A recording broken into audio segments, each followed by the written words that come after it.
And welcome. I'm here with Mike Winston, the founder of Jet Token. It's been a long time since we've talked with him. Mike, how are you doing? Good, thanks, Mike. Appreciate you having us. Always a pleasure to have you. It's been about a year or so since we've talked with Jet Token. What's happened in the last 12 months for you guys? What's going on at Jet Token? Well, as you may remember, we were scheduled to take delivery and sell 4 aircraft, and we did that. In addition, we got another one as buyer's broker on behalf of a customer that we're helping manage along with our partner, Cirrus Aviation. In the first quarter of this coming year, in 2023, we have 2 new software products to the market, and generally things are going according to plan.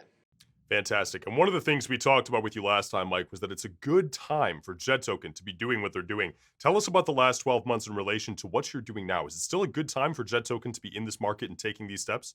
It's a great time for Jet Token to be in the market and taking these steps because there's still no planes. That was the situation when the last time we spoke. The used market is super tight; it's at historic lows. The new market has wait lists of 2 to 3 years, depending. And you know, this aircraft actually behind me represents a fourth aircraft for us. We acted as buyer's broker for a customer of ours who needed longer range and heavier passenger load than the Honda, which is a wonderful aircraft. But even the people at Honda will tell you that it's not designed for all mission profiles. So it was a very lucky thing we were able to even get a hold of this one. I think it's a great time to be in the market. Amazing. And you touched on it a little bit already, but the partnership with HondaJet, the marketing cooperation there, how has that progressed over the last year and what's the standing of it today? Well, it's wonderful, but there's not really many Honda Jets left for us to get, even on a new basis. So, that's who we came to the dance with. But we have to start looking around for other fleet deals just because of availability. Got it. And then, Mike, last time we talked with you too about the early opportunity you guys had already servicing members and charter customers, taking delivery of your second airplane. How has the customer side of things progressed for you guys over the last year? Well, our customers are happy. In fact, they're so happy one of them had us, as I might have mentioned, buy a plane for them and help manage it with our partner, Cirrus Aviation. So that's, I think, proof positive that we're delivering, on customer service. But I will say that there's a demographic shift in that people in their 40s for the first time are really coming out in larger numbers and trying private aviation and subscribing as members, and buying Lyft, as they say. Okay, now we also talked about the addressable market in private aviation and the $2 trillion addressable market in overall US aviation payments. Do you see that market still being as large as it was when we last talked? And do you think it's actually going to grow as we go forward in time? And how do you guys continue to plan taking more of that market share? Yeah, we do believe it's going to continue to grow. When you look at the domestic hours flown on private jets in the United States, which is reported by the FAA every month, uh, during COVID there was a big dip in hours flown. After COVID, there was a big, what I might call revenge travel, which is the people did the traveling they were going to do when they weren't traveling in COVID, plus more. And then we got into 2022, and I think the feel in the industry was, well, we'll probably go back to pre-pandemic levels.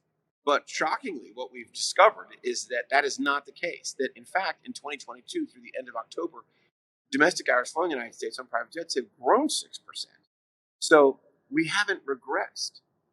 And there are a lot of reasons for that, but I think the big two are that the hardest thing to do is to get someone to come to private aviation, take that very first flight. But once you get them, if they have the means, the conventional wisdom in the industry has been they will do it again.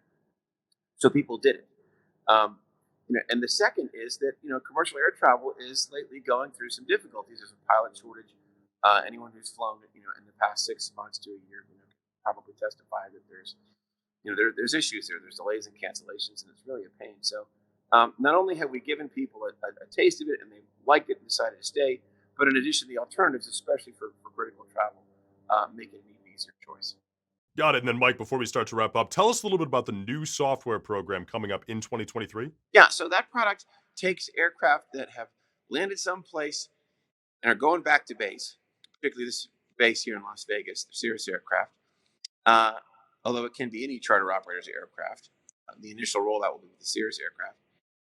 And it allows people who are members of the club who downloaded the app and made a subscription to use those airplanes to create new charter at a preferred rate.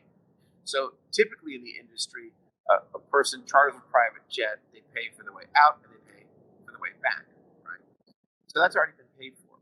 But the airplane's sitting there, having dropped off the person, that can sit there for day or 2 or 3 or whatever until the airplane has some commercial use again, or until perhaps its owner wants to make use of it. So that airplane is, for example, sitting in Texas, and we know it needs to come back to Las Vegas. Before, one would just post an empty leg out to the world and say, well, this plane's going back empty. If you want to get on, go for it. But with our software, what we've been able to do is permit individuals to go in and say, well, I happen to be in Texas, or I'll be in Texas, and I want to go from Texas to here. Then we ask our system, where can the airplane go before it gets back to Vegas? And how can we share a preferred rate with the customer by getting them there? So, for example, if they wish to go to Arizona, if they wish to go, toward the west from Texas, a lot of those destinations are going to work. They're going to save money, and we're going to pick up revenues that we might otherwise have gotten.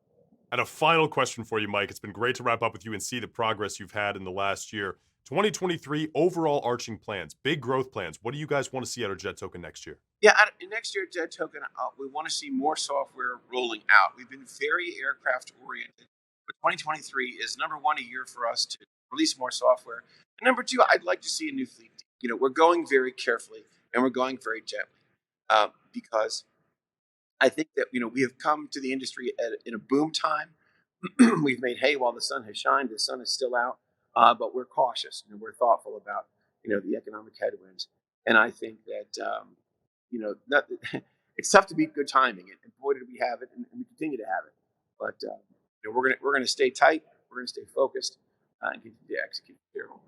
Outstanding. Mike, it's always a pleasure to talk with you, especially after a big year like you guys just had at Jet Token. Cannot wait to watch 2023 and see everything else you guys are going to do. Mike Winston, founder of Jet Token, thank you so much for joining us. Thank you.